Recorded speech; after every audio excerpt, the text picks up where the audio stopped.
वडोदरा में विश्वामित्री प्रोजेक्ट के तहत भ्रष्टाचार किया गया होने के आरोप लगाते हुए टीम वडोदरा की ओर से आज कलेक्टर कचहरी पर अनोखे तरीके से विरोध जताया गया और साथ ही विजिलेंस की जांच की मांग भी साझा की गई। दरअसल हाथ में बोट लिए और लाइफ जैकेट पहने हुए टीम वडोदरा के तहत कई सामाजिक कार्यकर कलेक्टर कचहरी पर पहुंचे। विश्वामित्री प्रोजेक्ट में सही तरीके से कामगिरी नहीं की गई है, ऐसे आरोप इन सामाजिक कार्यकरों की ओर से लगाए जा रहे हैं। तब उनके हाथ में तस्वीरों और वीडियोग्राफी के तहत सबूत भी मौजूद थे। आपको बता दें कि आज इन सामाजिक कार्यकरों की ओर से टीम वडोदरा के तहत इकट्ठा होकर कलेक्टर कचहरी पर आवेदन पत्र दिया गया और साथ ही इस कामगिरी के मुद्दे में विजिलेंस की जांच की कार्रवाई करने की मांग भी रखी गई।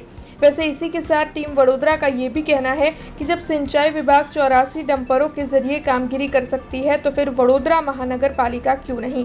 इसके लिए विजिलेंस की जांच जरूर होनी चाहिए। इसी के साथ कलेक्टर कचहरी पर विरोध जताते हुए टीम वडोदरा की ओर से वडोदरा की जनता को भी इस मामले में एकजुट होने की बात कही गई है। વિશ્વામિત્રી જે પ્રોજેક્ટ છે 100 કરોડનો પ્રોજેક્ટ છે અને 100 કરોડના પ્રોજેક્ટની અંદર 75 કરોડ રૂપિયા કોર્પોરેશન દ્વારા સફાઈ કરવામાં આવી છે, ટેન્ડર આપવામાં આવ્યો છે, બાકીના 25 કરોડ રૂપિયા સિંચાઈ વિભાગ દ્વારા કરવામાં આવ્યો। હવે સિમ્પલ વસ્તુ છે કે આખી નદીનું પાણી હાલોલ પંચમહાલથી વડોદરામાં આવે છે। પંચમહાલ આજવા સરોવર અને નર્મદા પેલું પ્રતાપપુરા સરોવરના માધ્યમથી વડોદરામાં આવે છે। વડોદરાની બહાર પાણી નથી જતું એટલે વડોદરામાં પૂર આવે છે। તો જે બહારનો ભાગ છે, જે સિંચાઈ વિભાગ દ્વારા કામ કરવામાં આવ્યું, એ 25 કરોડ રૂપિયાનો ટેન્ડર આપવામાં આવ્યું છે। એ પણ 24 કિલોમીટર જ એ સફાઈ કરવાના, જે 24 કિલોમીટર કોર્પોરેશન સફાઈ કરવાના।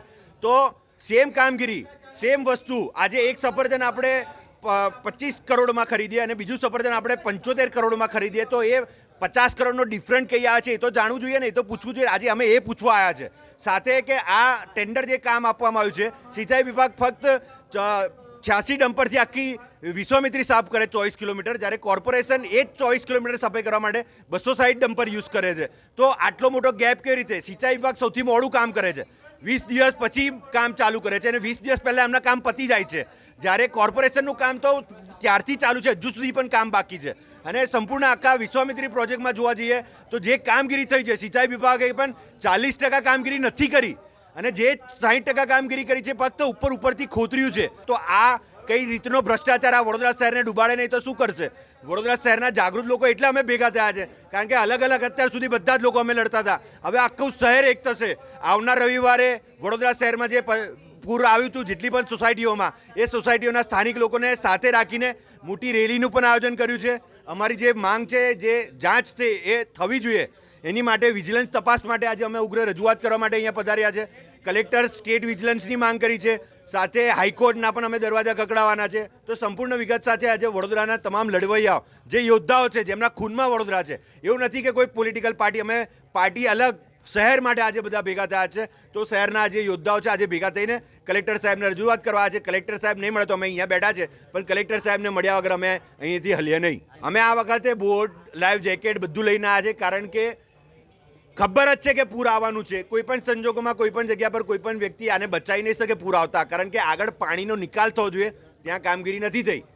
તમારા ઘરમાં પાણી ભરાય તો તમે ઘરનું પાણી બહાર કાઢવાના રસ્તા શોધો, ના કે ઘરને ખોદવાના।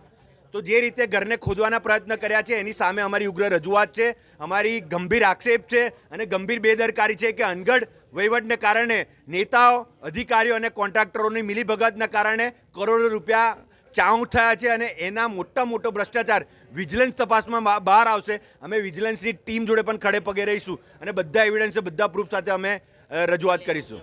हमसे जुड़े रहने के लिए हमारे YouTube चैनल को सब्सक्राइब करें और नई वीडियो की नोटिफिकेशन के लिए बेल आइकॉन को दबाएं।